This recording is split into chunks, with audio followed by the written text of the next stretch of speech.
Yo, what's up YouTube? InSpark here, and today I'm going to be doing something new for the channel. I'm going to be doing my very first TCG deck profile for my favorite deck and card, Red Dragon Archfiend. So some fun facts: my favorite Yu-Gi-Oh series out of these 7 is Yu-Gi-Oh! 5Ds. My favorite character is Jack Atlas, the owner and player of Red Dragon Archfiend.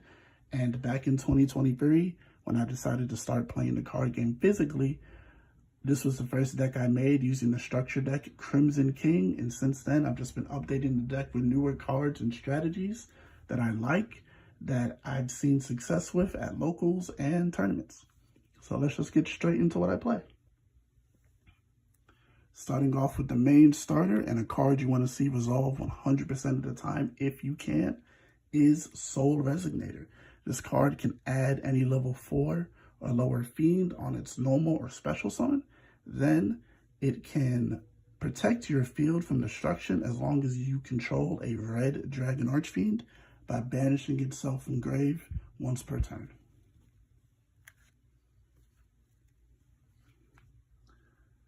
Then we play a extender from hand and a searcher for the deck in the form of 2 Vision Resonator. So Vision can special summon itself from hand as long as you control a level 5 or higher dark monster. Then if it goes to the graveyard from your deck, your field, or your hand, it can add any spell or trap card that mentions Red Dragon Archfiend, such as Crimson Gaia, which is another card that is a starter for the deck. Then we play 1 Crimson Resonator. This is a card you want to see resolve just as much, if not more, than Soul. So as long as you control 1 Dark Synchro Dragon, you can special summon any other 2 Resonators from your deck or your hand. And that's just a good way of start getting effects going and building a board to interrupt on your opponent's turn or to break boards if you're going second.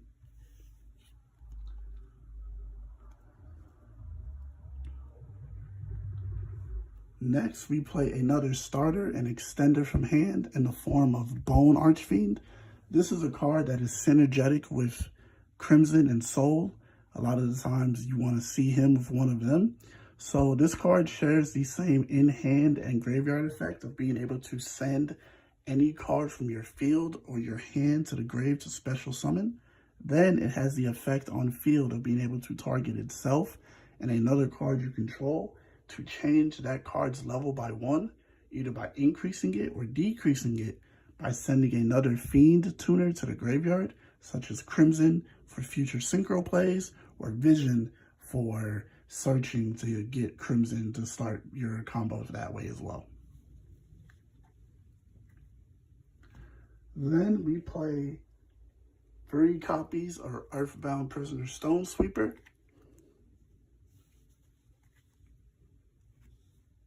1 copy of a card that's my personal favorite, Red Lotus King Flame Crime. So I remember adding this card to my deck right before locals. I bought it right before sitting down, sleeved it up, put it in the deck, and it helped me go 4-0 that night. So this card can special summon itself from hand as long as you control a Fiend tuner or your opponent controls a monster. Then it can burn for 400 for every Fire Fiend. Usually you're going to burn for 800 because you want to search this out and summon it along with Soul Resonator. And then if it goes to the graveyard off of a Synchro summon, you can send any normal trap card to the grave, such as Red Rain, which is a very powerful trap card for the deck. Then we play 1 Obsessive Oovaloop. This card is a card that I love to see in my hand to send it off of Bone Archfiend, or to send it off of stand-up Centur-ion, mainly for its graveyard effect of being able to banish a synchro monster from my field or my graveyard to add it to hand. And then it can do the same thing in the hand to banish to special summon itself. And that's just a really good way of getting certain dragons in rotation in your banishment to be brought back with, say, Red Zone or Bestial Dispatter. So this card is very useful for that. I don't ever really side it out. I like to keep this, but I'm going first or second. Now, getting straight into the Centur-ion part, of the monsters. We have the main starter from Centur-ion, Centur-ion Primera. So on the normal or special summon of this card, she can add any Centur-ion card from your deck to hand. You're gonna pretty much always add, at least for me, stand-up Centur-ion. Then we play Centur-ion Trudea. This is a card that I love to place from the deck off of stand-up Centur-ion by sending away, again, Overloop or Dragon Archfiend or Vision. You have a lot of options. All the Centur-ion main deck monsters share the effect of being able to special summon themselves from the Spell and Trap card zone, and then they have different effects.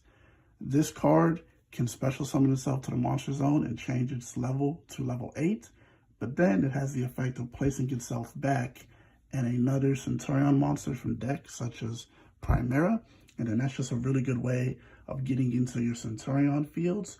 Or let's say you open stand-up, Vision, and say Bone. That's a really good way of setting up an RDA board and then setting this up for your opponent's turn for more interruptions and synchro summons.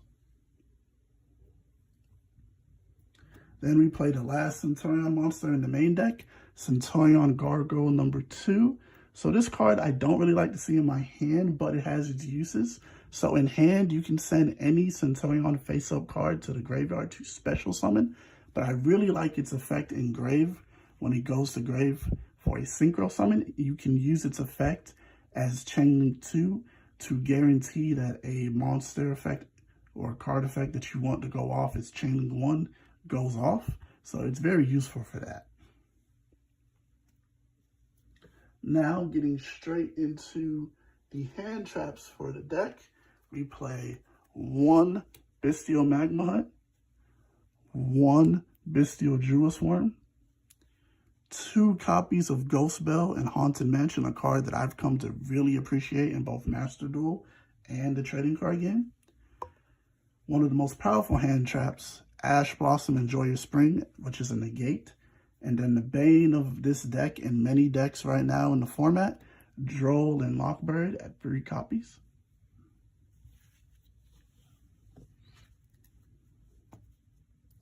Now getting straight into the spells, we play 1 Triple Tactics Talent, 1 Crossout Designator, and 1 Called by the Grave.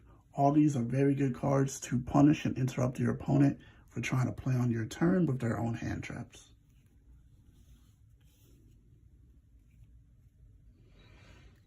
And then getting into the rest of the spells, we play 2 copies of Crimson Gaia, which is a starter for the Red Dragon Archfiend side of the deck by itself. On the activation of this card's effect, you can add any Red Dragon Archfiend or card that mentions it from your deck or your graveyard to hand. Then if your Red Dragon Archfiend was to battle, you can flip any monster that your opponent controls that can be flipped face down into face down defense position. Then on the destruction of a monster, you can special summon a Red Dragon Archfiend from graveyard, and that's a good way of going for game or keeping yourself in the game by being able to bring a body out to protect yourself. Then we play the field spell, Stand Up Centur-ion. So this card is very good for the deck. You can send any card from your hand to the graveyard to place a Centur-ion monster face up. So again, that's a good way of getting Bone into the graveyard to use its graveyard effect. Overloop, Red Rain. It has a lot of uses for the deck. Then we play 3 copies of Emblema Oath.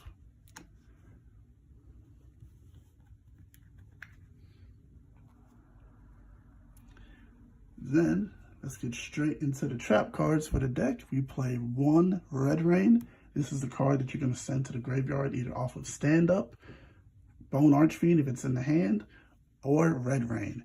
So this card is very powerful for this deck, given the fact that if you control a level 8 or higher synchro monster, which you will, this card can banish all monsters on the field except that highest level monster. Then it makes that monster unaffected by all card effects for the rest of the turn. And lastly, if this card is in the graveyard and you were to synchro summon, you can add it back to hand. And very sneaky thing about this card that I love is the fact that it isn't stopped by draw. Now, it is stopped by Bell, but usually you're not going to have to worry about that. We play Red Zone, which is a targeted destruction card, as long as you control Red Dragon Archfiend. And the last trap of the deck, we play 3 copies of Infinite Impermanence. Now getting straight into the extra deck,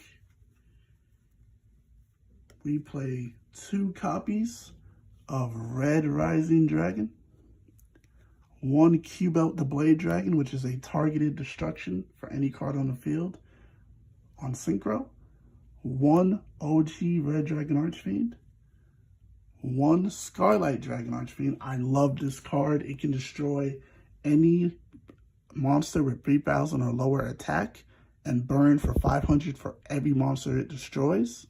So that's a very good way of getting rid of some problematic cards, especially if you bait out a lot of monster negates early on, and to go for game or to get some of your own effects going off of the destruction. Then we play Scarred Dragon Archfiend, Hot Red Dragon Archfiend Abyss, which is a targeted once per turn negate for the deck. Blue Eye Spirit Dragon, a card that I recently added. I like it because it can stop Yummy or any other card that wants to special summon multiple monsters at the same time. A lot of people forget that, but it's very useful. Then we play Bestial Dispatter. This might as well be an honorary Red Dragon Archfiend, but it's a very powerful card for the deck. Then we play arguably one of the strongest cards for the deck, Red Supernova Dragon. It cannot be destroyed by card effects. It gains 500 for every tuner in your graveyard, and it banishes your opponent's entire field if they battle or activate a monster effect. Now, the rest of the level 12 package is Centur-ion Auxilla, Centur-ion Legatia, Crimson Dragon that can cheat out any other dragon monster by targeting another synchro monster of a certain level, and then it can cheat out another dragon of that level. So you can target, say, Auxilla and cheat out Red Supernova Dragon on your opponent's turn using stand-up's effect. Then you could play Blue Eyes Ultimate Spirit Dragon as well. This is another card I like. It's a negate for the deck. And the last monster in the extra deck is Cosmic Blazar Dragon, which is another negate. Now, rounding out the deck, we play about 14 cards in our side deck. We play 2 DD Crow, 2 Ghost Ogre, 2 Nibiru the Primal Being,